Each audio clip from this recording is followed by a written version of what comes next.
The views on this podcast belong solely to the hosts and guests. They do not represent the official positions of Teamsters Local 222 or the International Brotherhood of Teamsters. All opinions shared are protected under the National Labor Relations Act. This podcast is produced for entertainment and educational purposes only. Any reference to products, companies, or services is made for discussion or context and should not be interpreted as an endorsement or paid sponsorship. Nothing in this podcast should be taken as legal advice.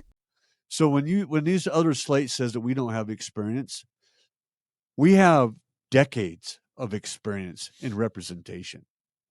It's not just setting up charity organizations or stuff like that. We can do that. Yeah, but have you ever boiled a hot dog in a wagon before?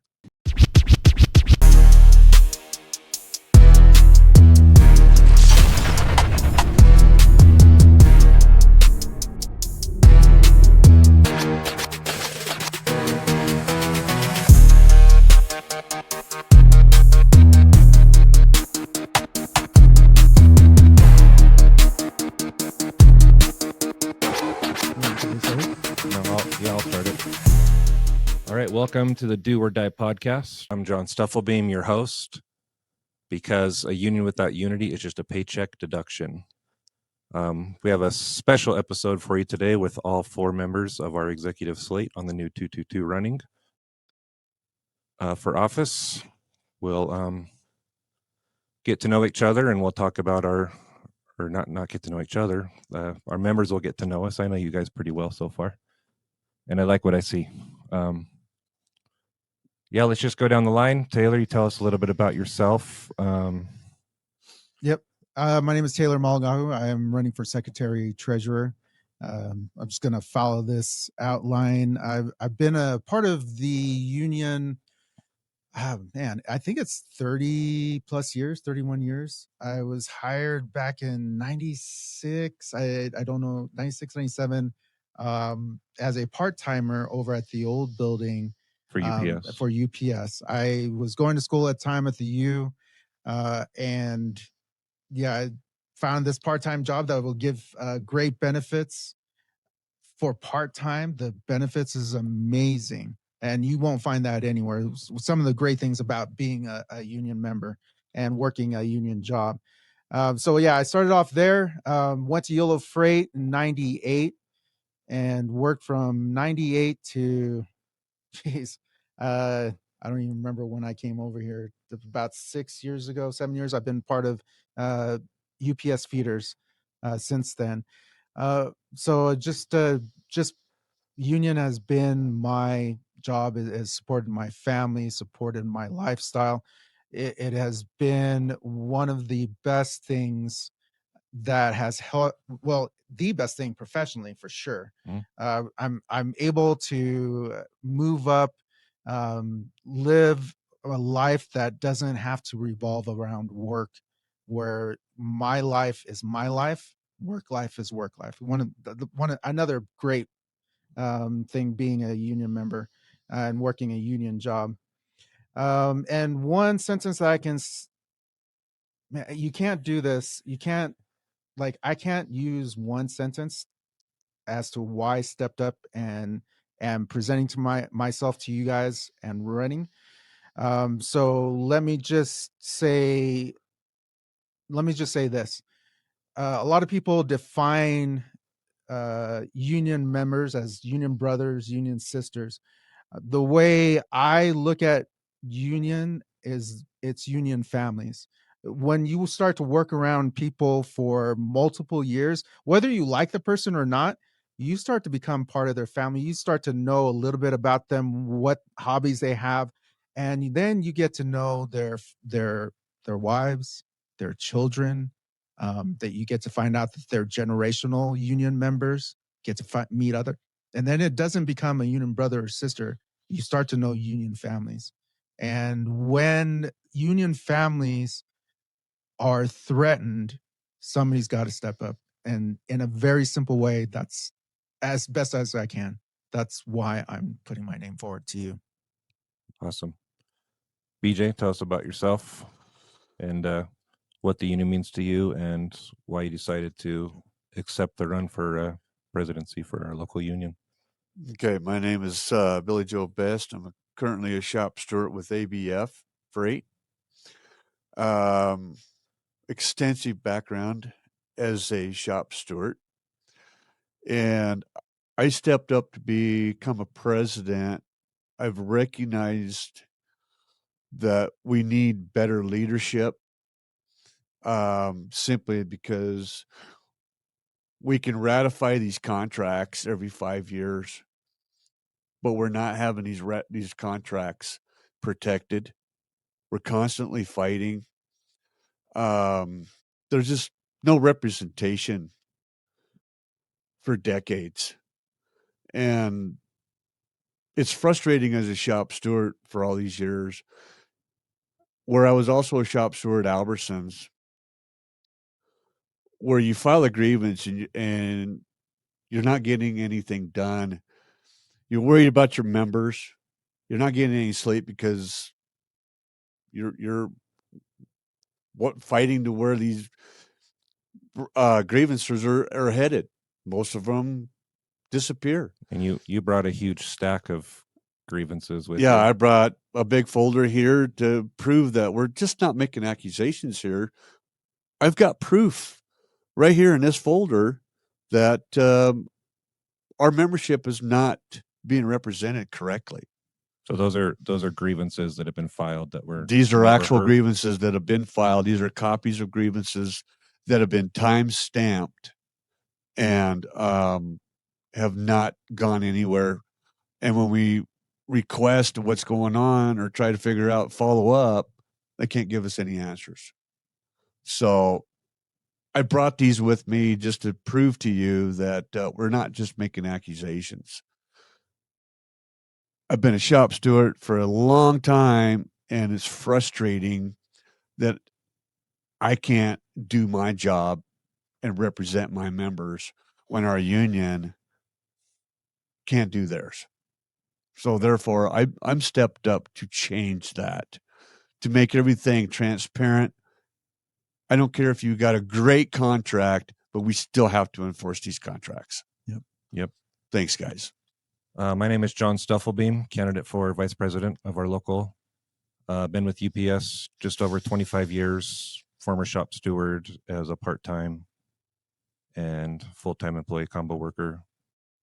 I was kind of on the fence when I eventually went package, whether I even wanted to be a shop steward anymore, because a lot like what you're saying, as a shop steward, I was trying to filter through the grievances that I felt either I needed to tell the member, this doesn't necessarily violate the contract. Let's try to work out the issue in-house, but I don't think there's a grievance here, but let's try to help you out. Versus you definitely have a contract violation. Let's file on that. And then I would drop it into the drop-off box at the hall. Back then it was a paper drop box. Yep. And then Corey Haslam at the time, I would follow up with him and he would tell me that one has no merit. So similar to you, I felt kind of stuck in the middle where I'm trying to represent the members to the best I can. I'm trying to filter through it out and put out fires and do what was best for the members. And then when I felt I legitimately had something, let's push that through, I ran into roadblocks. So to your point, yeah, it's being a shop steward is definitely a tough position. Why I decided to step up when asked, because I believe I have a certain skill set with communication and leadership and also design. But to me, it was just a lack of transparency and accountability. The problems, we see issues and maybe we can get into that email because that's kind of a good example. Okay. Yep. But just having to constantly say, hey, what happened, or what happened a year ago, or what's this about? The union leaders work for the members, and I feel like we've gotten that backwards. You do what we say, you don't ask questions. In my opinion, the trials and charges have been weaponized against us for asking difficult questions. So I stepped up to really just try to attempt to restore trust and transparency. And I think I was having a conversation with you and or Darwin, but recently when I'm walking out of the UPS facility, I recognize all these members and I realize these people have lives and families outside of work. And I'm starting to take it kind of personally. Like this will be my duty as VP.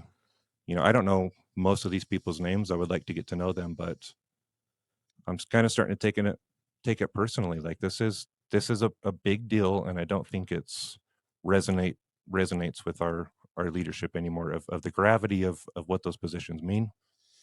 You definitely can't do this unless you are invested personally. Like the things that Yep. we are going through right now, the time that we're giving up, just there's so much background and behind the scene things that nobody really sees. And the only way to push through is there a personal connection? That's kind of what I was alluding to. Yeah. You put it in a better way. There is a personal connection because as a shop steward, you represent all your members in your bargaining unit.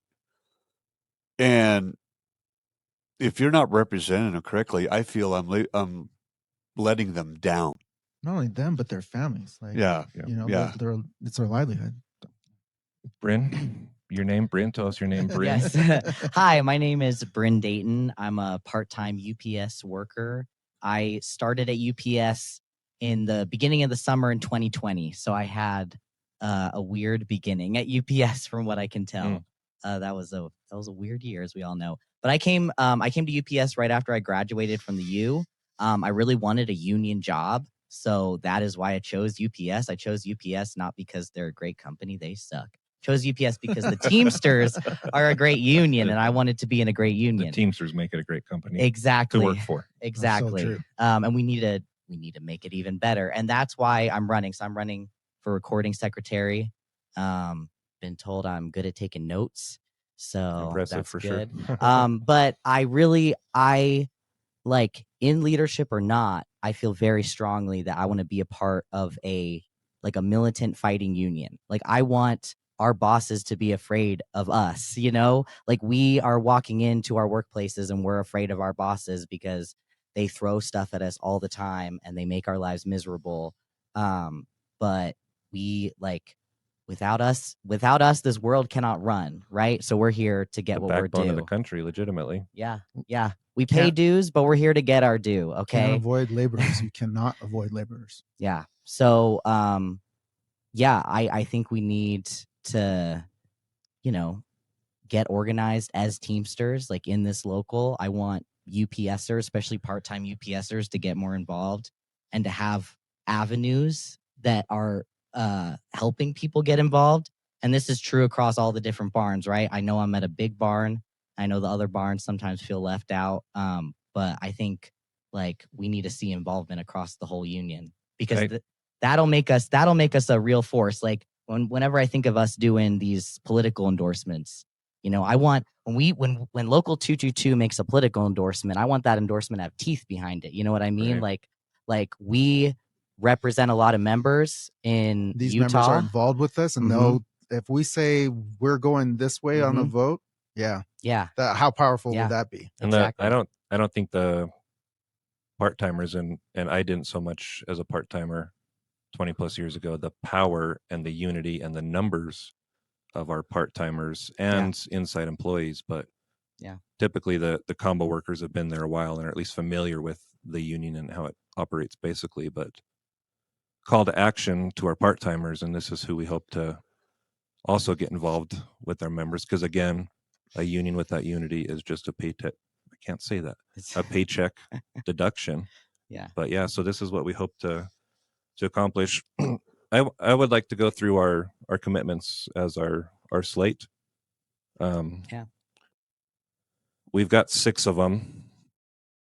And we can just talk on this afterward, discuss this and how these hit home to you and Yeah, you're going to run through them and then we can just make I'll comments. Okay. run through them. So number Sounds one, and this is number one for a reason, is enforce the contract. The way we do this is training for all stewards and business agents on each contract Local 222 represents. Grievance escalation deadlines, so no grievance sits untouched. No grievance withdrawn without member notification and involvement. Like we were just saying, and this one, it didn't used to be like this at UPS. When I filed a grievance when I was part-time or combo, you were involved in every single step. Mhm. In fact, they Followed would, your grievance through. yeah, they would bring me in with the full-time management. Rod McLean, back in the day, there's a name for people to remember.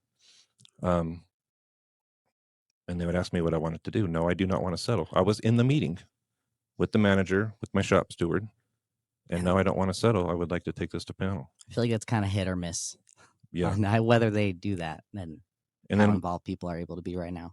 we can also institute quarterly grievance audits to track problem patterns in each barns. Number 2 is transparent and accountable leadership. Quarterly financial reports are accessible to all members without contest or met with aggression. Major decisions, especially involving members' pay or benefits, will be taken to the membership, i.e. MOU, LOU. Number 3, communication and representation for every barn. Have a rotation schedule so every represented company gets an in-person visit from us and or business agents frequently. Better forms of communication for sites farther away and better response times, including a way to involve our satellite barns in our general membership meetings. Number 4, stronger stewards and member education. Reinstate specialized steward training seminars for every represented industry. The Grievance Tracker app or system for real-time updates. Mentorship pairing between experienced and new stewards. And I know ABF's pretty good at this one. Having a unity of shop stewards, which is great. Stronger union training for new employees. I know there's barns out there and some included in UPS that are not familiar with what a Weingarten right is. And to me, that is a failure of onboarding. Sure. If I learned what Weingarten rights were within my first few days of training at UPS. I mean, I remember getting a card. This is 96, 97. that They, card. they would give us those little those card. cards still exist. Oh yeah. I had to fight and show up at the meetings for a while to just get a steward in our cornerstone meetings at UPS, because when I started there, you had to fight for that. Yeah, there was no like even stewards, because in our contract we have in the cornerstone in the training, we're supposed to have like I think 15 minutes where our union rep can come in and talk. I didn't get that, so I like at the meetings that was what I kept bringing up. You're talking about a new hire. Yeah, For a new hire. New Yeah. hire Yeah. I training. thought that Yeah. was true, and then when I was rehired as a feeder driver, Mhm. they didn't have anybody come in. Actually, Exactly. no, they had our on-road soup speak on behalf No kidding. of the Teamster. I know, which is Andrew did. just not a good look. And Yeah. Andrew That's not a came good up look. and spoke on behalf of Teamsters Union, and I was watching him like, "Why are you a Teamster?" Like, Right. did I? And then I find out he's the on-road soup management. I'm like, what? Just real quick for those that Sorry to may, distract. real quick, for those who may not know, your Weingarten rights was a decision upheld by the Supreme Court in 1975 that union members have a right to be represented by a shop steward by the union in any and all discussions that can in any way lead up to disciplinary action and or termination. I know there's some barns that, well, I'll just say Geneva, from what I understand, I don't work at Geneva, but Weingartens are violated constantly, and people Yes. even terminated when they're Weingarten. This is the whole point of your Weingarten. Educate yourselves. That's what we're here for. Really, truly want to empower the members, educate, just build the whole structure, training all the way through and through, inside and out, top to bottom. Yeah, I want to express that on your Weingard rights. The number one on your Weingard rights is representation. 100%. Exercise your right for that. Never go into a management under discipline by yourself. Not a good idea. Always have representation. That is your right. Even if they say UPS's little trick, they like to say, well, this is just to talk with. Yeah. Don't fall. We're not disciplining you. We're Before you not go into documenting it. before you go into whatever the discussion may be with your management, always ask what this is about. If it turns out that they're lying to you and it is a disciplinary action, stop the meeting right there and tell them that you want representation. And if anybody watching this has questions, ask any one of us or your shop steward. Ask around. Start getting involved and educating yourself. It's the last time I'll say this, but I think it hits home and is fitting. Yeah. A union without unity is simply a paycheck deduction. We are the union. The union is not our leaders. The union is not the business agents. The members are the union. Correct. Number 5, zero tolerance for harassment. Harassment reporting steps distributed to all members during site visits. Rapid filing of grievances or referrals in harassment cases. And then number 6 will be union in the community.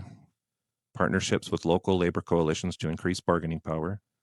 Positive public campaigns such as clothing drives for the unhoused. And I've got a lot of cool ideas on this. I'm getting excited about union in the community. And showing Local 222 as a force for good in Utah. Youth outreach, apprentices, and training programs to grow the labor movement. Now, these are our commitments as a slate. This is how we want to run our local. And I will say, I realized a little while ago that our commitments is actually almost organically exactly what we've been doing. We've been speaking with ABF. We've been speaking with Geneva. We've got contacts in St. George UPS. We're speaking with part-timers inside. There's been this intentional separation and divide, even amongst the ranks at UPS. Mm-hmm. So to me, even just organically, what we stand for is what we are doing. Yep. We're growing our network. We're communicating cross barns. We're educating. In fact, we are going to be working with Darwin on a clothing drive for the unhoused. We need to get that going. We all vehemently agree on a grievance tracker app. That will happen under the new 222. Yeah. Yeah, we're also trying to reach out to Albertsons, T-Force, and all these other companies too, just to make them aware. There is another slate out there that is striving to restructure your union and start enforcing these contract languages and representing all our members, not just UPS. There's a big rumor going around that though our local just drops everything, your grievance is just as important as UPS's, but that's just not true. UPS Hold on, is just, BJ. You work for UPS, is that true? That UPS is the only one getting good representation? yeah, is that true? In the Yep. feeder department, where our All secretary, departments. treasurer, and our president is our BAs, are we getting we're not being represented. Yeah. Are so- you hogging we up have all the of the same representation from our local Yeah. in UPS as a part-timer? We better not be. stories. I don't know. I mean, are we hogging any good representation? Yeah. Are you So hogging? miss. No, I don't Hit think or so. miss. No. What we're trying to say is we're finding that we all seem to be having the same problem. Doesn't matter what Yeah. company you were from, the big UPS or the smaller white paper contracts. we are all feeling the same things Yeah. that you guys Yeah. are feeling. In fact, Bimbo, you were speaking with someone at Bimbo and they feel like they don't have representation. Yeah. Well, one individual I've had a chance to talk to at Bimbo feels the same way. And T-Force, I was speaking with the driver But, at you know, a lot of T-Force. people are afraid to come forward too, Well, to speak about This needs to change. the experiences that they've had, grievances that they turned in. They're afraid of retaliation, not only by the union, but by the company they work for. no, I see these commitments as like a back to basics campaign, right? Like a metaphor I think about in my mind a lot, especially being a part-timer, is like our union structure is this bag of marbles, right? And all the members are the marbles. And especially for part-timers, I feel like we're putting marbles in this bag with big gaping holes, right? and like, all right, we're like signing up part-timers, but then we can't keep them why? Because being a part-timer sucks, and it shouldn't suck if it's a union job. We should be able to make our You own have a big turnover. work. Yeah. Oh yeah. Yeah. Yeah. And so like these commitments I see as like patching the holes in that bag, right? Like we're just back to basics. We need like leadership to be communicating with the members be able to communicate with leadership so we can get basic things like grievances done. I was involved with the company. I was invited to show up to this company's proposals and all that.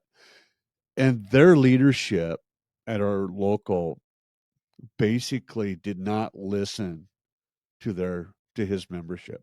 Hmm. And no, ended up ratifying a really, really bad contract. And it's because our leadership does not want to listen to their membership.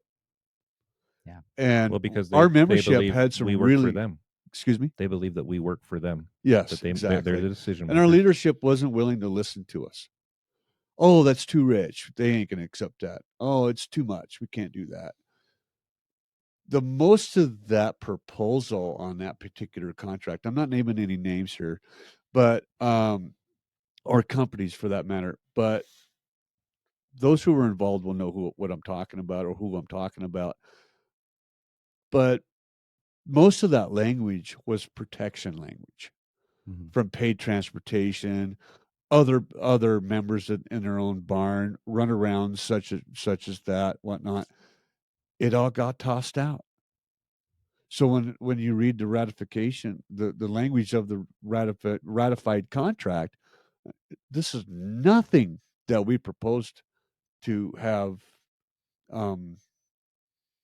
To ask for. to Yeah. bargain with. Yeah. None of this was what we wanted. Yeah.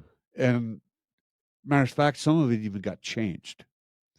And we just can't do that anymore. We need our leadership to listen to our members and the bargaining units for those companies that we're negotiating contracts with. Well, it affects them directly too. Oh, directly. And That's- it's a 5-year contract. These families and members have to deal with this contracts that are ratified for 5 years. Yeah.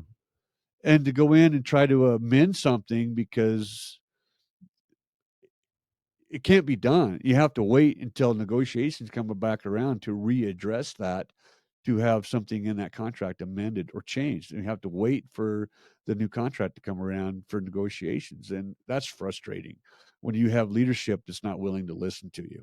I think to your point, and this ties in nicely.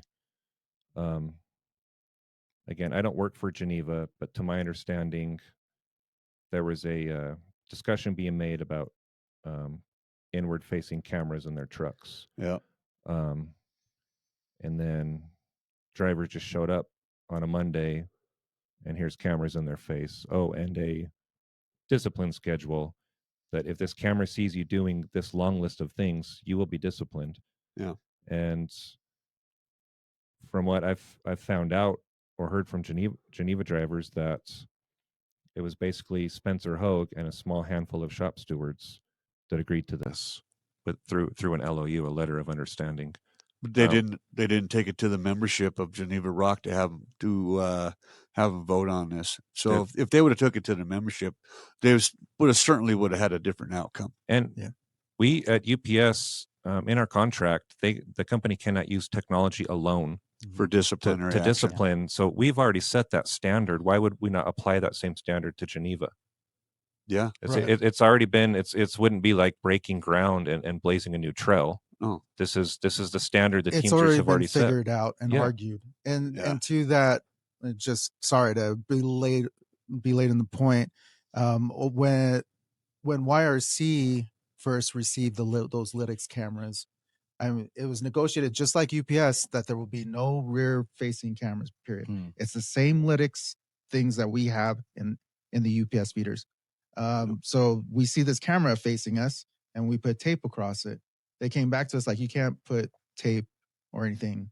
I was like, no, you can't have backward facing cameras. Mhm. And they tried to make that same argument that UPS did. We said, no, we're not having it. Mhm. It said specifically, and it's worded in our UPS contract. That was part of the historical contract. Same with ABF. Yeah. Yeah. And we can't even put tape. They even get on us for using our sun visors. Yeah. I was like, That I block don't the want that view. facing back. Yeah. It's clear language. And if we can't enforce the language, what's the point of having a and historical not- contract? Not involving the members in the decisions Yeah. Yeah. that affect the members the most. Not even trying either. Like I understand, because I feel like one of like the devil's advocate point is like, well, the union can say whatever they want, but like they have to force the company to do it at the end of the day. Well, I would rather be a part of a union that's fighting to enforce these Right. things than hiding stuff and just throwing their And hands not even up. trying to fight. Even if we lose, Yeah. we've had that fight alongside our union family. Like, and that fight is helping us for the next fight so we can get stronger. Like, yeah. We need to get rid of the Hoffa Jr. thinking. Yeah. We need to get rid of the Hoffa Jr. thinking is save the company, screw the member. We got to flip that. Yeah. We got to protect our membership and enforce the contracts. Yeah. And some of our leadership is still under that illusion of Hoffa Jr. thinking. Yeah. We need to eliminate that. Yeah, Well, you have to have a good relationship with management. Like, No. no, I mean, sure, you could be cordial with management, Yeah. but you're still preparing to be strike ready when that contract. It's our campaign members goes out. first. Yeah. It's our members first. That's Yeah. it. Yep.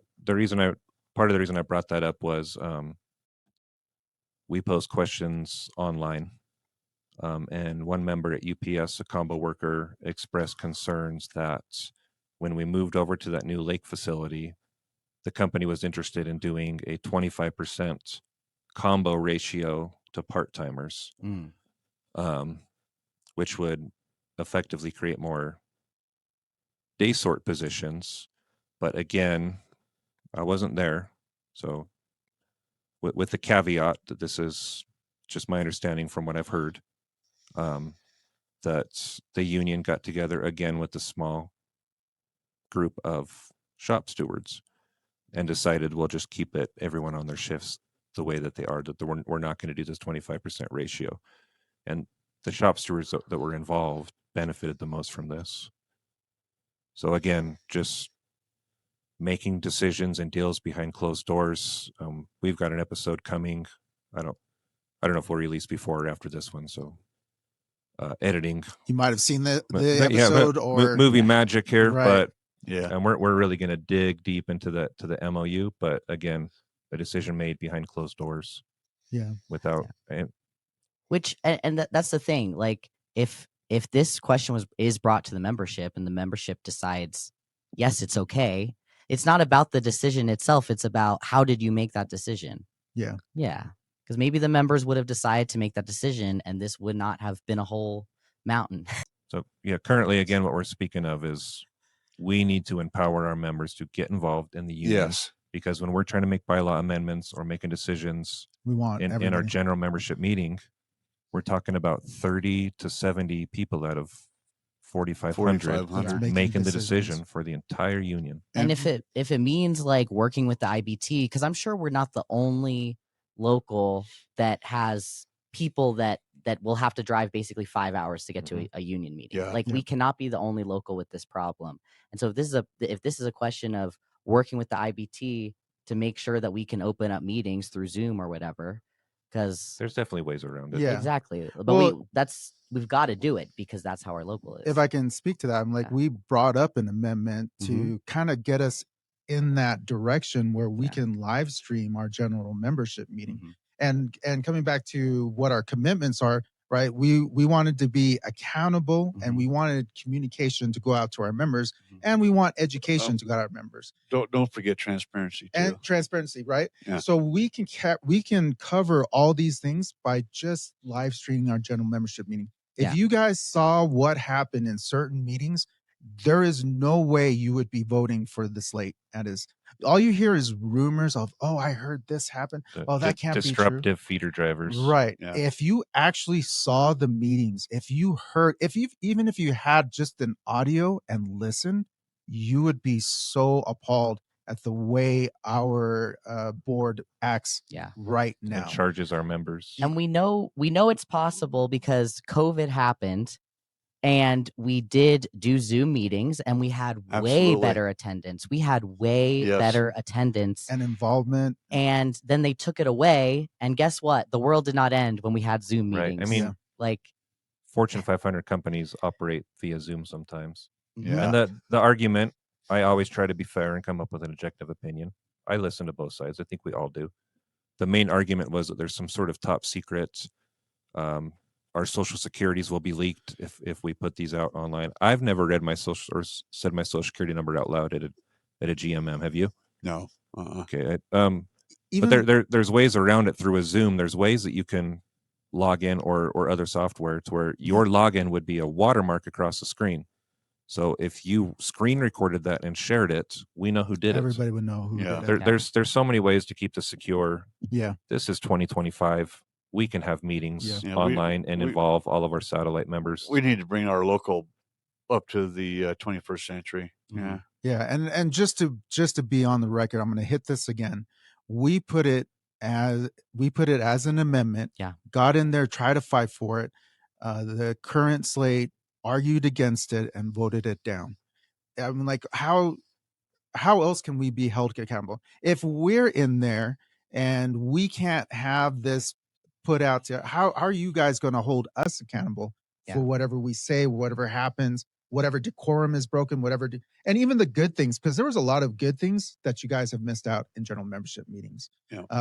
Just I heard a lot of impassionate BAs get up and talk about what's going on, and you get to hear what is going on in other barns. Me at UPS, I have no idea. Even though I'm closely related to freight guys and have a lot of freight friends, I'm not sure exactly what's going on with freight. And to hear BAs talk about like, hey, this is happening, this is what we're fighting, it just helps with everything that we're committed to doing and being transparent and communicating and educating. There is no reason why we should not have a live streamed general membership meeting. No reason. Or even a live stream with special access and password protected. There's so, and it's not just Zoom. There are other systems that will allow us to properly live stream. And of course, there can be people that break in or are not supposed to be there. It will always happen. I was just letting these guys know we have members that are not quite management, but actually work for management that are allowed to be in our general membership meeting and then go back and report to their managers what happens in the meetings. And they do it legally. It's not against our rules because they are union members. Correct. So I don't know what you're trying to protect. And there are ways to protect things if we need to protect things. Yeah, we're in 2025. Let's get on with it. If management knows our plans, but we're not organized anyway, we can't do anything to management. True. So if we're just like, no, we're only going to organize. Here's what we're planning on doing. Yeah, and also when our plan, we as don't far as talk it about goes. well, at our general membership meetings right now. When has a plan ever been spoken of? We're not involved in any plans. Right. Membership is not currently involved. Our in general planning. memberships, when a person gets recognized to stand up and speak their motion or whatever, they're more or less shut down. Yeah. They try to hurry up the process because they don't want to hear all this. They don't want to hear other barns' problems. They don't want to hear it. But another thing that I want to address at these general meetings is not just to be transparency and all this, but allow our membership, because some of these guys are going to get up and speak. They're nervous. Help them through the process of the Robert's Rules of Order. Yeah. Don't just shut them down and hurry up and try to get this over with because you don't want to hear what they got to say. And let's do Robert's Rules of Order workshops. Yeah. Let's have fun with it. Even at a general meeting, let's have fun with the Robert's Rules of Order. Yeah. Or let's do a little parking lot meeting after a shift to be like, we're going to go over this rule of Robert's Rules, We had a caucus meeting where we were practicing that, and we actually planted people to challenge and to make up rule and people were supposed to like, hey, we just went over this. You use the Robert rules, call out the order, and work through it. And as people got comfortable, they were like, okay, I can follow meetings. And it's not just for what the reason why we did it in our caucus is it wasn't just for our general membership meeting. It's for anything that has to do with government. You are going to have to follow Robert's rules. And it's not just here in the U.S. I'm talking, that's why I'm dressed in this attire. We had our parliament disassembled last month, and they're revoting a whole new parliament coming back in. Everybody is dealing with this. It Yeah. is a basic understanding of rules and of order that will help any person, any culture, anybody to participate in their government and what we're talking about in their local union. Yeah. Well, I'm hoping that like as we get more organized as Teamsters, we start participating more in like the AFL-CIO, which if you don't know, that's like it's almost like a union of unions. It's a bunch of unions that come together, and we have AFL-CIO meetings like in Utah. What does that stand for? It's oh my god, amalgamated. Is it no Association of Labor Federations and Congress of Industrial Organizations. Thank you. And those used to be like separate orgs, and they used Yeah. to be kind of fighting, and then they came together. It's a long Huge history behind it. long story. Yeah. Anyway, but they like we have there. What I'm saying is there is a structure. There's an organization of unions already happening in Utah that I don't believe that Teamsters are participating very fully. We already have structures that we can tap into to be involved with other organized labor, like in Utah. And like I said, if our members know Robert's Rules of Order, then they can go into these spaces and Feel comfortable in Exactly. participating. Well, that and the general meetings, we'd have more people show up to these Yeah. general Yeah. meetings and Or, be a yeah. part You of the won't be quorum. intimidated Yeah. anymore. Be a part of the quorum and stand up and Yeah. view and bring a motion And to the participate. table. Yeah. And then we can discuss what their problems are. And that's just not UPS, it's Yeah. all our barns. yeah. And once we get these guys, and I want to have fun with it, with these Yeah. general meetings, I want to have fun with it. Yeah. And just to teach our own members this. A lot of us don't know the Robert's Rules of Order. Yeah. Or Or each even- other. Or realize that it exists, or each Yeah. other. That's good. And Yeah. Nice to meet you, Brent. Yeah. but yeah, I want to have fun with this on the Yeah. general meetings. Well, I know a local here for at least a little bit. When they were starting out, they were doing karaoke at the end of their meetings. 'Cause they I were don't know like, if we'll go we're that like, far, but we need people Hold to on, show hold up. on, hold on. Can we merge Robert's Rules of Order and karaoke Hey, somehow? I I have, can't sing, so I have to do that in the shower by myself. Somebody can hear me. I am merging Robert's Rules of Order with dodgeball very soon. Oh, so nice. it's happening. Robert's Rules of Order game board. Yes. There we go. Yeah, but I mean, like, you guys are starting to see what we would be like. That's what we want our local union to look like. That's if anybody asks, like, oh, what do they want? What are we going to do better? These are some of the things that we are going to do better, and these are some of the tools that we are going to use. Like, we are running a podcast right now. We are trying to move us along ahead and get members involved. And we want you guys to be involved. We want you to hold us accountable. And the only way we can do that is if you guys can actually see what is happening in our general membership meetings. What is if we can get like minutes that you can actually go and look up, like, hey, Yeah. I heard there was an executive board Yeah. meeting about certain things, and there's minutes on it. What happened? You can actually come and take a look. That's what we want. Yeah. That's what we want to give that access to you, especially in 2025 Yeah. when you can just tap on an app. You guys, like, I'm going to promote myself right now. I am starting an AI consulting company. I am building apps right now. Just finished one. I've got 2 other clients on the side I'm working on. But the technology out there, I have very little understanding of coding, but I vibe code and I create things. It is so easy to Very allow. streamlined, quick, Yeah, efficient. it's so easy to get information out to you members. It is not difficult. It doesn't take the amount of money that it used to. Grieve Tracker is something that we suggested to that we brought up and got shot down. We want you to follow your grievances. We want Yep. you to like, hey, I put in a grievance at this time. Where is it at? Tap on my app. Oh, it's right here. Let me call up. Oh, it's with Taylor right now. He's supposed to be arguing it here in a couple of weeks. Let me tap in with him, see what's going on with my email grievance. notifications. We move to the Yep. next step. Yeah. We need Yep, your and input. it'll actually just text you if you want to text, or if you want. Yeah. There's just so many things. I can go on and on. The technology should be working for us, not against us. Yeah. And it's one of the ways that we will move forward as we become your leaders.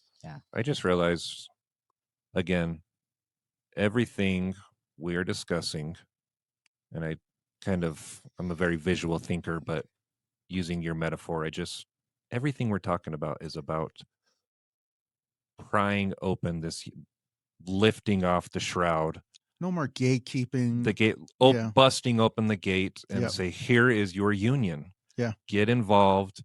Here's our processes. Here's the process we're going to help you through. Here's how this works. We're discussing this issue. This affects you. How does this work? Do you have a question for us? Write us an email. Just prying the union open for the members. It will just make That's- us a better union. Yeah. That's why. That's the number 2, Well, transparency not only and a better accountability. union, but a stronger union. Yeah. Yeah. Of course. Yep. Yeah. I don't think like just the simple act of like with this grievance tracker, this idea of a grievance tracker. The first time I grieved was maybe like 4.5 years ago, right? And I didn't hear anything about it. And it was decided in a meeting, like the grievance was resolved in a meeting where I was not present. And then it took me grieving a lot until my business agent was like, "Oh, well, I guess you're serious. I should take you to meetings." But still, like if the experience is that you're throwing your grievance into a black hole, why are you going to grieve again? Yeah. Right? And like just the simple act of somebody turning in a grievance and then the person coming back and say, "Oh, hey, yesterday you turned in a grievance. This is what you said. Can you tell me a little bit about it?" And it's logged. That simple act of just like that first bit of reaching back out, that engages the member and that shows the member that, oh, okay, I did something that I'm supposed to be doing. I'm supposed to be grieving. I'm actually have some agency in this. I'm talking to this person. I get to decide some things, like all these simple things. Again, getting back to basics. Yeah. Instead, what Yeah. we've got, and this is a personal account from a member I spoke with a few months ago, and she was incensed, and I was incensed right along with her. Had been filing grievances and just banging her head up against the wall with no results. And her business agent, when she was inquiring with her business agent where her grievance went, the business agent said, "Well, you're just one person." Yeah. Like, I'm busy. You're Yeah. just one person. That Yeah. infuriates me to no end. Also, on the grievance procedures and all that, these grievances that are won, lost, have no merit, whatever the case may be, the ruling on these grievances should be posted somewhere. So if you do file a grievance and it's already been filed and has a ruling on it, especially these grievances that have been won, all you have to do is look up that grievance and pull it out and show your manager, hey, this is already won. Pay it.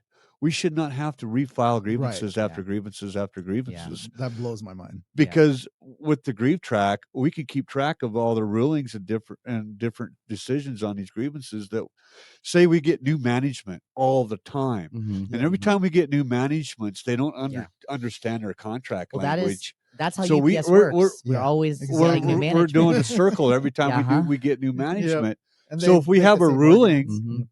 to where we have access to all the time, Yeah. where especially with new management, we've got something we can go back to Yeah. and say, hey, yeah, you do have to pay that because here's the ruling.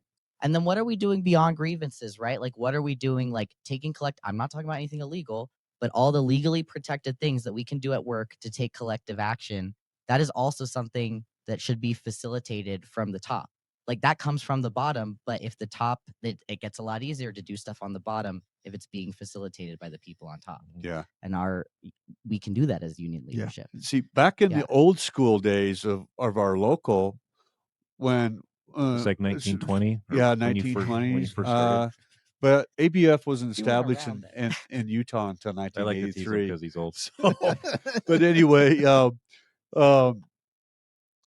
back in the Chuck Knight days and the Ralph Tyrone days and them, even Rusty Hart days, I guess lot I'm of the old. I guess I'm rulings- old because I know all those names. Damn it. yeah, a lot of the rulings at that time that came back from panel were posted.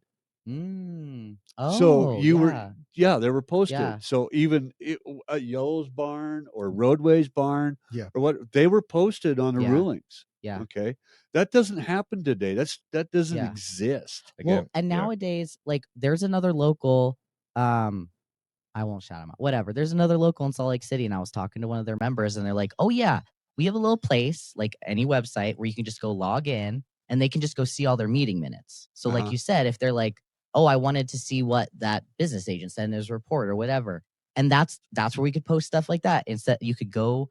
Doesn't need to be available to the public, but you as a member get a little login, and then you can see, oh, this is what the panel decision was. These are all the meeting minutes. Right. Yeah.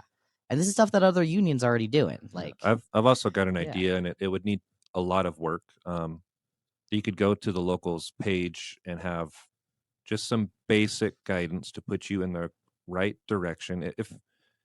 If honestly, and I don't think you use AI, but if you're not No. using AI in some form or another You're gonna be today, left behind. you're falling behind. Yeah. okay, I don't agree with you. Don't listen to these. It's even to structure a quick email or to write a really solid grievance. Well, But I've got this idea, and it would just be just to kind of guide you to log into the website and have a virtual shop steward with all of our contracts uploaded, and you could just ask some basic questions or explain your situation. Okay, I have a barrage of like legal questions for you. So like let's take that.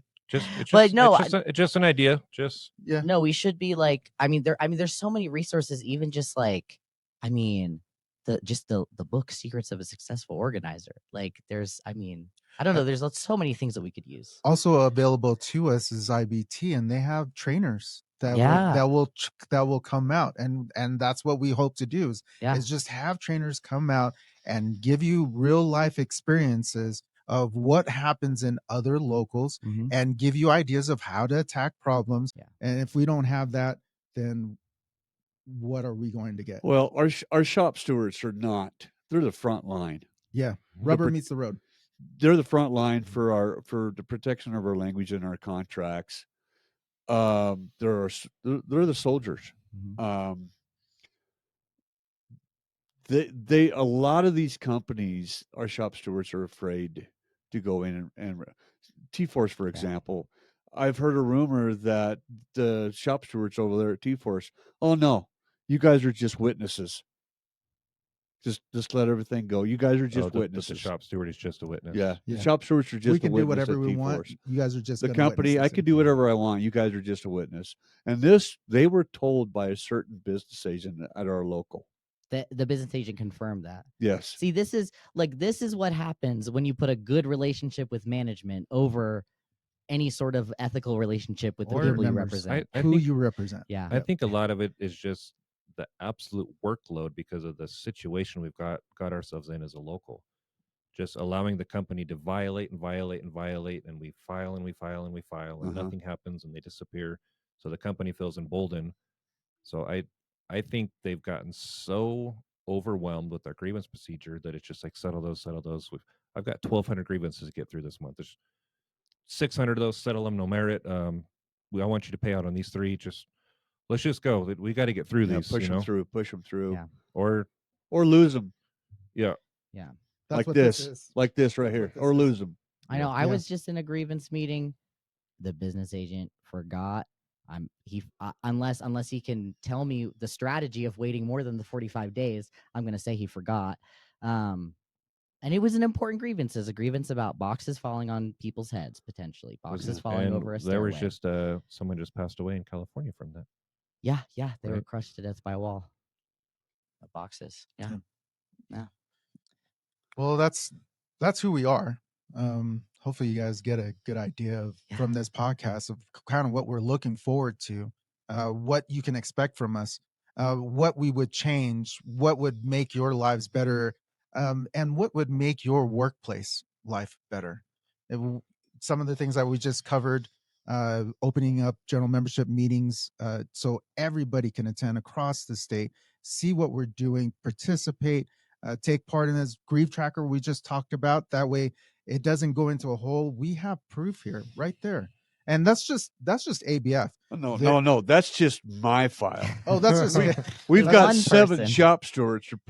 We could probably fill up 2 boxes. and I think a lot of us across all our union, all our barns have Yeah. the same story yeah, of that's just a touch of what I can Of dig what up and has find disappeared. for myself. Mr. Smith and some of our other shop stewards at our barn, I could probably fill up 2 boxes of Fully. grievances that were This lost or is a misplaced or fundamental issue that if Yeah. we're filing grievances, they don't go anywhere. Yeah, This is we the need to get back to backbone. basics. This is the backbone of what our union needs to be And about. and yeah, I'm like, and without a grieve tracker, without keeping track of this grievance, how can we enforce our great contracts that we have? Mhm. And I will agree with anybody. We have some great contracts. I love some of the contracts that I've seen. I love our contract at UPS, and we have to protect it. What's the point of having great contracts if we can't protect it? If we keep losing grievances, Mhm. just the basics. losing, not Yeah. losing grievances as in lost, because As you in- have no contract language or merit. Yeah. It's like when we say losing grievances, we're saying Thank you, go ahead. misplaced, Yeah. under the carpet, the garbage Disappeared. can, Well, whatever. no one to And account for it. if you win a grievance against the company, but then you never that member never who hear grieved about was it. not involved and you never hear about it, Yeah. then it literally does not matter. Yeah. It literally does How are not you matter. supposed to come back around? Because you're enforcing it? filing that grievance over and I didn't over and think over about and that. over Yes. again. So what Different might- members are filing that grievance over and over, Yeah. and, that not person hearing has- that it's already been settled and Yeah. and won. Again, the workload is just Well, Yeah. Yeah. and more than that person has lost interest because they Yeah. filed the grievance Sure. and the union was unresponsive. And are you going to interact with an unresponsive union? Sure, No, I you're get that not. all the Yeah. time on our barn. Yeah. I'll go talk to a few of our members over there, and I'm Mhm. like, have you guys filed any grievances? Oh yeah, a couple of years ago I filed a couple of them, and I've never heard anything back from them. that's I Right. spoke with that Common about story. our Right. Dave Smith episode. So what might happen, Taylor, say if as a member had an issue with maybe something like Geneva announcing to us that no campaigning will be allowed from either side. What might happen? Do you have an example of what might happen if a member were to email our leadership Wait, and wait, inquire and way to inquire? lead into this. I don't know how much I want to go into this, because I like to just focus on what we would do, right? Like we got responses from our secretary, and I'll say this much: our secretary treasurer was not helpful. Send an email, and if you guys want to talk about it, I'll talk about it. But I don't feel it's right that I should like put this all out there unless it gets to that point where I have to. But let's Well, just condescending and unhelpful are adjectives that come to my mind. Disrespectful Yes. and rude. It was, and then there was no helpful information as to, well, okay, maybe I didn't address you correctly, or maybe I'm in the wrong. What's the next step? What do I need to do? Okay, instead of, I'll say this part. He directed our member to the CIA, the FBI, KGB. the KGB, and whoever else Yeah, you might it's- find is helpful. What a silly thing to say out of our secretary treasurer, right? Like, it's a daunting experience. As I did not choose to run for secretary treasurer for for anything, and it's just such a difficult position to be in. I get the pressures that will come with it. It is part of my decision making process. But to treat your members in such a way, a disrespectful way, and it's not a one-time thing. If you have seen our general membership meetings, you would have seen our secretary treasurer berate people, belittle people, yell at people, his own members that he works for. He works for us, and that's how he treats our members. It's really sad to see. But what we would do is, obviously, I would personally reach out, because that affects all union members. Mhm. And I would Yeah. personally reach out to these companies to let them know and figure out something before we start filing NLRB charges. And that was the only question. Like, hey, can you just give me direction as to what am I supposed to do now? Because I believe they violated certain languages and agreements that we've had before and established before. What's my next step? That could set a dangerous precedent too. Imagine if all the barns and companies just said, "There's no campaigning allowed. You can't talk to your members on our property." Yeah. Right. Yeah. That's a dangerous precedent. Right. We see that right now, right? We had that House bill that was voted down, Mhm. and we just had no strength behind unions to get that going. So now we are in a restart and have to re-campaign to put this House bill back on to allow unions Well- in civil government. Is it because this time around that our elected officers that are in office now at our local union are getting a little nervous that they're trying to keep us from going into these different companies and campaigning. You could By look at by it doing that it way. that way, it makes them where they can't campaign either. But then, so it keeps the people in the dark. It keeps our memberships in the dark Yeah. of what's really going on. So they're coming up with some ways for us not to be able to campaign and spread the word around I Right. would say that Yeah. what they're actually getting Yeah. away with and what they're doing. You are touching upon our local bylaws, and there is a question there, and it's something that we will address, looking into it going forward, by answering and not answering at the same time and giving us direction as to whether we can. What ended up happening is we didn't end up doing anything that day, and then he emailed us later, kind of giving us direction about something totally different. Yes. So yes, and there is something that we're going to look into. There is a process, but in the end, we just want you to know that we're just trying to fight for an open union that you guys can hold us accountable and be so educated that if I give you some BS like excuse about something, you will know what that it is BS, and you will know the steps that it takes to remedy that situation, even if it has to go beyond me as secretary treasurer. Yeah. And I yeah, I lost it. Yeah, well, it's a lot to talk Yeah. about. We talk about Oh. unity in our different barns, especially with ABF and our shop stewards. We're a pretty tight knit with our shop stewards, so I think we do a pretty good job of representing our members at ABF. The last 6 years we've been struggling because we've had new labor relation guys come in, constant fight. The company's learned now that, hey, just send it to the labor guy. So we're filing grievances more and more. But us four sitting here, we win this election. Us being not only united over at ABF as shop stewards, but us four here will also be united together, representing all our memberships, and not just one person's going to make the final decision here. We're all going to be making these decisions together or whatnot. And some of these decisions are going to reflect the membership, but overall, the membership's going to be able to vote on every decision that we come up with or we have to deal with. Changing some of the bylaws, looking at some of the bylaws.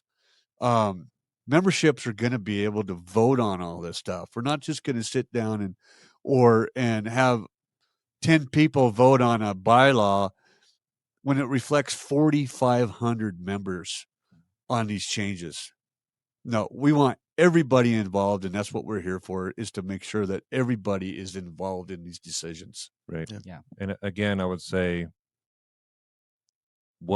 this movement that we are a part of is a fantastic reflection, in my opinion, of what we want to we've got it here.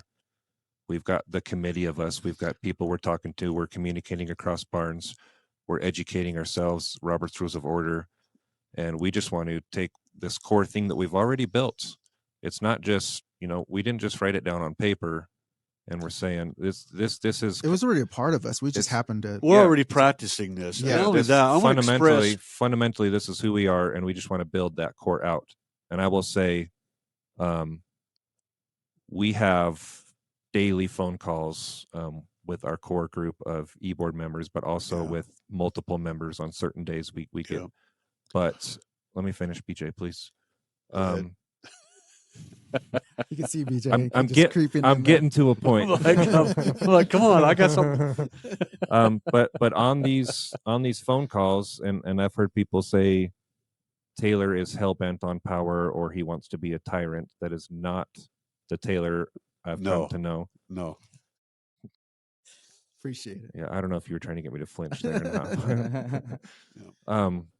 But in these phone calls, Taylor, you are a leader. You direct the phone calls, but also it's very much open. Here's my idea. Here's what I'm thinking.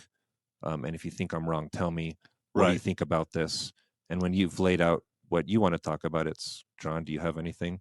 BJ, do you have anything else? Bryn, do you have anything to add? Actually, Bryn, that was a really good idea, and I hear what you're saying. Maybe let's do that instead. It's a very committee oriented, and that's what, when you said we make decisions together, this is not a top down approach. Right. It's a building out to the 4,500 members. This thing we've got going on currently. Right. Thank you for that, John. And I also want to express, you're going to hear that, well, that other slate doesn't have any experience.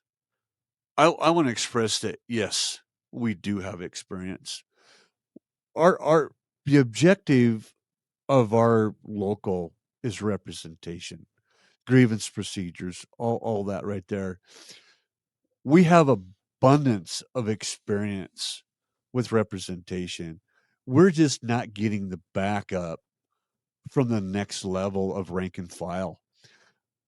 And that's the other reason why I stepped forward to put my name on this slate to be a president, is because the objective of our local, not just for our shop stewards, is to represent and protect the languages in all our contracts.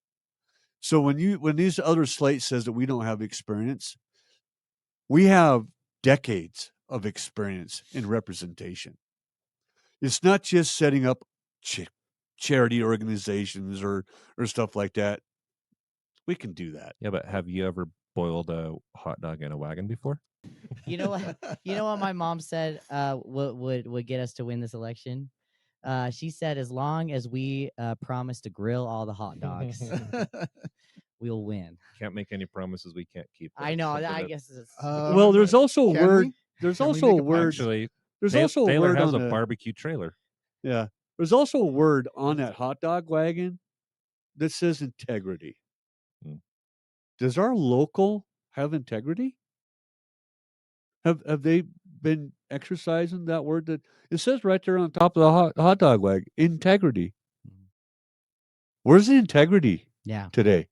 No, I'm hoping right now. I feel like a lot of us feel like when we're going up to fight the boss, we got to get through our union leadership first. And I want our union leadership to be, no, we're just helping you fight the boss. That's why we're here. That's why we're in a union. And if we got to use some of our fight against our union leadership, then we're going to be that much weaker when we get to the boss. Mhm. But if our union leadership is facilitating it, that's what I want our union leadership to do. When we're in power, I want us to facilitate that fight, you know? All right. I'm going to self-promote again, because I think this question comes up a lot. And I thank you, John, for bringing up how I run and structure our meetings. So for contracting, I think this was new to Bryn. Tongan people are involved in concrete and construction. I worked since I was 14 in construction, and we do a lot of contracting. And I have a rich dad, poor dad contracting story. Anybody ask me? My poor dad didn't enforce his contracts. If somebody wanted to change something, he's like, "Oh yeah, I'll do that," and did it for free because he was proud of his work. My other dad that did the same job and did really well for himself, enforced his contract. If there's things that need to be added on or changed, he would upcharge for those services because he was proud of what he did and realizes his worth. I've been doing this since I was 14. Been involved in contracting. Been a shop steward over at Yellow for several years. Ask anybody that's been around me at those times. We didn't let anything go to. We tried to avoid everything to go up, shoot up the board. rank and file. We've settled everything then and there because we had a great solid group that would enforce and take it to the company if we did not have our contract respected and our members respected. So that's a little bit. And then on the executive experience, the reason why I run the meetings that I run is I've been on several executive boards. I've led several executive boards. The way I run my meeting is because I had great mentors that run meetings this way. And I've always appreciated these mentors, and I've taken notes and followed. And I believe that it is the best way to come into consensus as a group and move forward. A person has to make a decision, but I hope you guys see that my members appreciate that when I do make that final decision, it's because everybody was involved in that. And whether they agree or disagree, everybody can agree to the consensus that this is the right direction for us to move in. And that's not just for our members of our board, that's for all our members, Yeah. rank and file, to decide. And that's what I hope to bring as a leader of this local union. Yeah. Now I brought it up. You have not only do you building consulting or apps, you have a barbecue wagon. There will be no more boiled hot dogs. I will pull my 28-foot, 1,000-gallon smoker, and we will give you a proper food.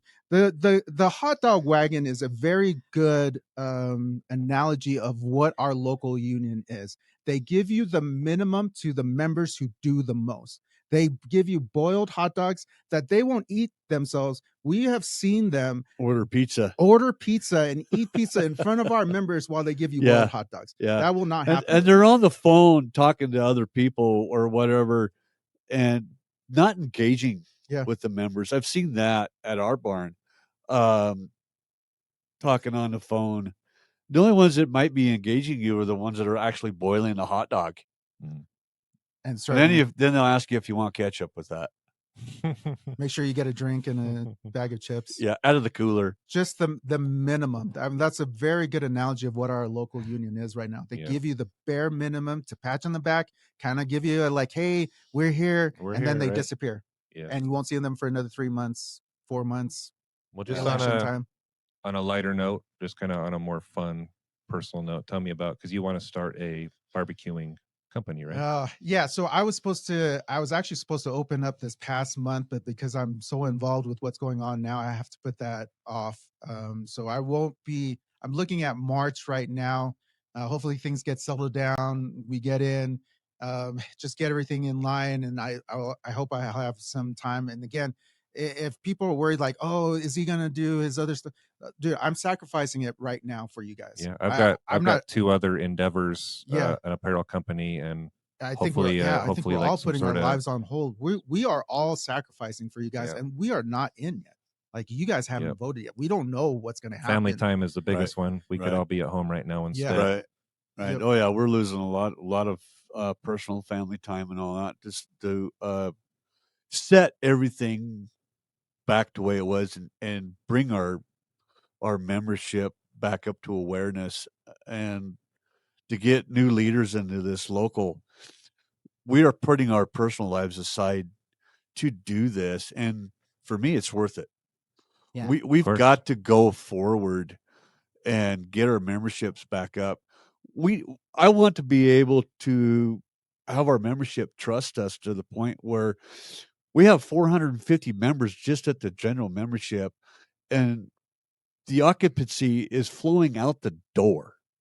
That's what it I sounds want to like. bring that membership back instead of having 10 or 15 people show up, and some nights 2, maybe 5. Yeah. And at that point, you can't even conduct a general meeting with Yeah. those numbers. You end up just talking outside the parking lot, not getting nothing done. Right. Because memberships don't want to be involved. Yeah. And we need to change that. And part of the reason why why I am in this position running for president is because we need to change. And if it takes me to sacrifice for me to go out and have fun up in the mountains and go 4-wheeler and whatnot with my family, my kids, then that's what I'm doing. We have to do this in order to make the change. Well, it's not too big a sacrifice because we get to hang out with our union family. Yes. So we are getting right. some family time. I guess, Bryn. I Yeah. know. We love you, Bryn. But it takes a lot out of them. I mean, I've got a full-time job. I'm a shop steward. Plus, we're trying to run a campaign here and make the membership's lives better by running in this position. So I'm doing basically. I feel like I'm doing 3 different jobs Yeah. here. On top of being a father and a husband, and Yeah, find some time to get on your Yeah. 4-wheelers and sure. yeah.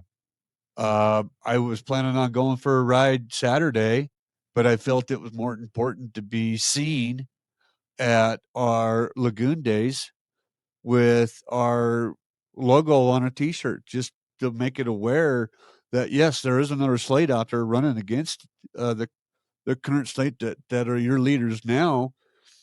So I postponed what I had planned for that weekend to go just to be seen Definitely a sacrifice. and try to engage with other memberships. But yeah, it's all worth it to me. Yeah. Bryn, I know you read books on union organizing and Yeah. organize and live and breathe union. What else do you do for fun? What else do I do for fun? Yeah. Okay. So I right now am working on a cross stitch of a cat. Oh, cool. This is my second cat cross stitch, so this is very exciting. Probably the second most exciting thing in my life right now.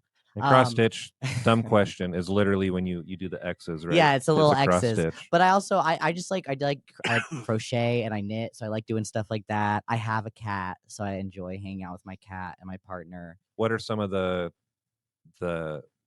items you've made that you like the most or you're most proud of? Yeah. Okay. So I like making big like Afghans, like big blankets. I also am still working on my first sweater because sweaters are difficult. I imagine. But I really wanted to knit a sweater, so I'm working on that. Right on. But I also, you're right, I do live and breathe union stuff. I'm also part of a group called Organize Utah, which is like, so I'm interacting with a lot of other like rank and file union members in different unions in Salt Lake City and in Utah.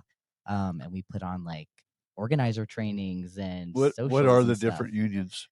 I'm talking with the people like we've talking to people in AFSME 1004, IBW 354. Actually, IBW is the one that has you can log in and look at the membership. This is how I know about other unions because I talk to other rank and file union members. So if you ever see a cross stitchers union, chances are It's that guy. Yeah. But yeah, I do like to read. I still like to read. If I'm not reading political stuff, then I'm reading like science fiction, which is also very political. Well, I like to It's fun. I like to be outdoors. Not so much. I still enjoy it, but I haven't had a chance to this year. But I enjoy being outdoors. I've been into got my family and kids into hiking and foraging for wild food and edible mushrooms. Oh yeah. It's kind of it's a fun thing. I liken it to treasure hunting, but you get to eat the treasure afterward. Nice. And just educating the kids on. It gets pretty technical with the mushrooms because some of them like elevations and temps and soil temps and times of year. You can typically find oyster mushrooms either early or later in the season, depending on whether it's cooler, and boletus, king boletes, like the warmer summers up in the Uintas, and just educating them on whether we're looking in deadfall or near a creek or the pine cones. Mushrooms are certain indicators that might lead you, or burns. Morels, one of the most choice edibles, typically show up after a burn on certain elevations. Yep. So we went kayaking up at Cossie Lake a couple Where weeks is that? ago. That is up through Weber Canyon, if I recall. Really nice. pretty lake. Right there.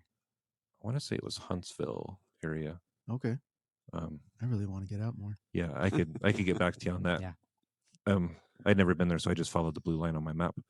Yeah. But really pretty lake. It's the new technology of 2025. Follow the blue line. Yep. Yeah. And slow down when it turns red. But yeah, I enjoy a lot of outdoor activities. Really, fundamentally, I just enjoy creating and building. Like I said, I've got a hat company and apparel company I've been working on. I'm like almost a year behind because the company screwed up my order, and I've been fighting with them for almost a year now. I really enjoy making my own products. I make my own mayonnaise, and I will put my mayonnaise up against anybody's mayonnaise. Full stop. My mayonnaise is the Cool. best. Are we gonna get a sample of this, or what? I'll definitely. I have not once in my life ever tasted mayonnaise and said out loud, "This is excellent mayonnaise." Mayonnaise has just been something you put on bread. But now that this is excellent mayonnaise, it's really simple too. Just really simple, healthy ingredients. Yeah. but yeah, so I started rendering my own tallow, and I realized the crazy benefits of tallow. Now I've got lip balms and acne creams and athlete's foot cream. I was testing on my brother, and tallow lotions and beard balms and maybe even All I can diaper see rash creams. is John there massaging. Definitely that didn't touch into- anybody's feet. I can promise you I didn't touch somebody's Did you feet. get that on video, or you guys on No. OF, or like what are you guys doing here? That's maybe another little personal There thing. you go. They just open up and like Yeah. tallow on I feet. like Yeah, I do not like feet. There's something personal. I do not like feet. I want to see all the white boys compete with their mayonnaise companies. That's what I want to see. This is Yeah. Yes. I'll That, tell you. dude, I've never heard that, and I'm so interested. I've never right said now. it. It was the Yeah. weirdest What, experience the of my feet or life. The mayonnaise. Well, I think it's the whole package. Yeah. I don't think you're going to be able to disentangle the feet with your mayonnaise so company now. subscribe now. No. Yeah. Hey Siri, is mayonnaise Order good now. for feet? Yeah. That's awesome. BJ, I know you like four wheeling and camping, or Oh yeah, anything outdoors, everything outdoors, except for I'm getting a little too old now to be setting up a tent. To kind of like to take the RV. there you go.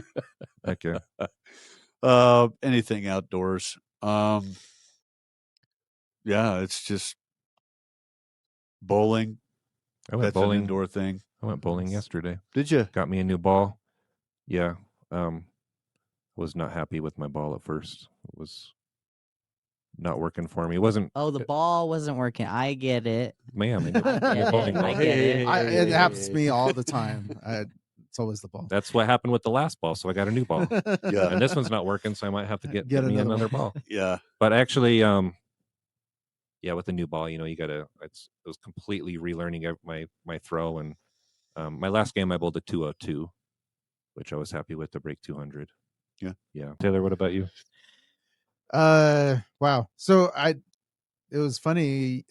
Yesterday I was it was Friday. I was cooking on my smoker, for an event, and you know what I enjoyed is just sitting back, watching my smoker going, and looking out at the mountains. Yeah. I have a great view of the mountains from where my smoker is, and I just one thing being I grew up in the Pacific Islands, and my idea of beauty was one thing, like beaches, weather wise.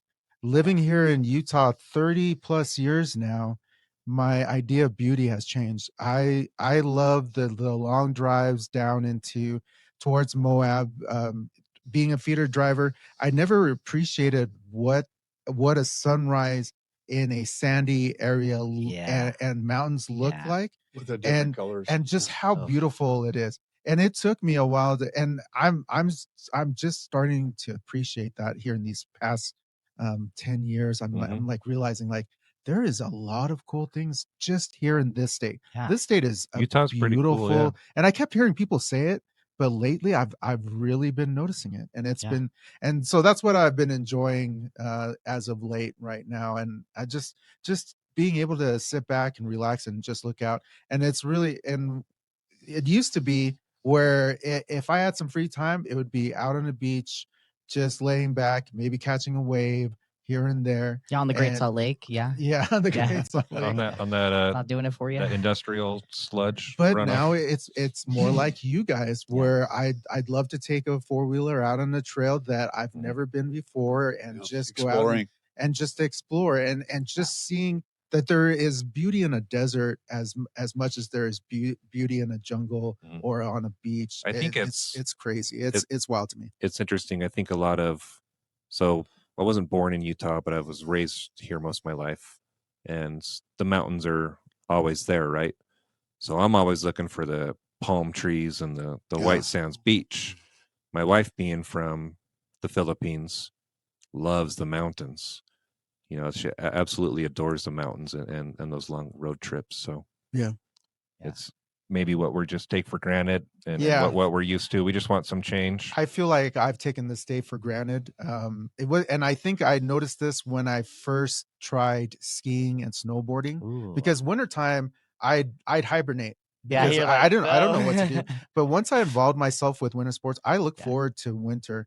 And now I don't do it as much, but winter doesn't drag me down like it used to when I first moved here, because like I wouldn't get out to do the outdoor stuff. But yeah, it's just learning how to appreciate where you're at. That's where you and I disagree. I drive in a truck over Oh. mountain passes with snowpack Yeah. on it. Yeah, well, that's a Yeah. whole Not my that's a idea of a whole fun thing. time. That's a Yeah, whole we thing. we want to winter. We want to hide in the wintertime and all that, because what we do for a living and Yeah, driving on Yeah. these mountain roads and pretty that wild. and slick. The most miserable experience Sounds Yeah. good. possible. But we do that, right? I mean, Yeah. I've we're called pretty drivers. efficient about putting chains on. I have called drivers before and say, I just need someone to talk to right now. Yeah. Like, Yeah. Yeah. this sucks. Yeah. I'm terrified. Yeah. This Yeah. isn't fun. But know that I like this. I like this because I want all the drivers to know exactly the best things and the worst things about working the hub, and I want all the hub workers to know the best things and the worst things about working with the drivers, because otherwise we're just looking at you like, We're so separated. yeah, what are you doing? Like, Yeah, be involved in this. According to the hub guys, and I was in the hub for a long time. I didn't go package car driver until my 12th year, and package car is one of the most difficult. It's not just physically demanding, but when you're new, the emotional and mental toll on just being lost and not knowing where to go. But yeah, I was in the hub and very physically demanding. Feeders just has a insane amount of responsibility. If we make one simple mistake and something happens and someone dies, we're probably facing prison time. So it's the amount of responsibility is Well, astronomical. That goes for any driver, Yeah. whoever drives whatever. That goes for that responsibility is on everybody. Yeah. And with what we're hauling, it's not a fender bender. It's you. Yeah. Yeah. You're. Yeah. It's, Carries it could get pretty bad. Yeah. We're just listening. We're listening to all the reasons why we deserve to be compensated fairly and treated fairly Yeah. at work. Yep. Well, we got a lot of we got an internet per se. And this is what's so great about technology today. Back in the day, it was CB radio, and now we've got cell phone. We could touch each other. I've got conversations with drivers on the East Coast, because of the cell phone. I mean, we have 6 or 7 to 10 people at night driving down the road, just going back talking and about forth. general stuff or giving each good. other crap or whatever over the phone or whatnot. But it keeps everybody awake. Yes. And, that is and alert. Please continue. That's how we deal with it. That in itself, right there with the technology, with us able to talk to each other on the phone and whatnot. And it's not just guys that work for ABF. I'm talking about non-union too. Well, members, or not members, but other drivers out there. Yeah. Albertsons, ABF, UPS. We talked to a bunch of people at UPS, NPT, all these other trucking companies out there that we know other people at. These guys are all on the phone talking to each other. And it's not just how bad their company is whatnot. And believe it or not, we've all become friends. There's about a network of 30 people at night that are talking on the phone like this, and we're keeping each other awake. I want the public to know that what BJ is saying is that union organizing is what is keeping the public safe on our roads. There you Okay, go. so when the boss does union busting on drivers, they are making everybody less safe. All right. Yeah. Want another benefit? of Unity union organizing. works. Organize works. Unity works. I mean, it's tremendous. I mean, John's called me up a couple of times just because he was getting tired. Yeah. And or we just had something emotional going on and that was making him tired. I mean, we all go through that. Us drivers, we have a We're lot real of time to people. think. I know. I'm glad. We're I'm real people. We're not machines. but we're just, we have real life situations too, and we Yeah. have a lot of time to think about Yeah. that. And when you've got good friends that you're talking to over the phone and keeps you whatnot, sane. and you can help. That helps work out some of those Yeah. issues Yeah. too. But it's not just keeping you awake at night too. Yeah, well, it's nice to have someone that can relate to when you have a frustrating situation. Yeah. Because if I called Brand and I said the shop wanted me to leave with my triple set, my snubber's broken, you And you guys are wouldn't gonna even go know what I'm bullshit. talking You're gonna be like, What are you talking about? That sounds horrible. Yeah, or- that Yeah. sucks. or you know, when I think I called you the other day because I had just a simple brake light out in Mountain Home, but Yeah. he started breaking or fixing things that weren't broken, and I was there for 3.5 hours. Oh God. Had a super long day. I didn't have Yeah. my reset, so I lost a day's pay for the next day. And Right. But we can just that night you were just so tired. you start at 1 a.m. I started at 1 started at 10:30 in the morning. Yeah, I'm like, what are And you you're doing like, here? what are you doing here? That's why we need to make sure that our stewards are getting trained in like dealing with just Right. emotional stuff, right? 'Cause Well, it's not sometimes- just emotional; it's intimidation too. exactly. Yeah. From the yeah. management. Yeah. But just sometimes you're just like going, you need to talk to somebody about something that happened at work. And yes, it's a grievance, but it's also like very personal. Let's wrap this up. Yep. Yeah.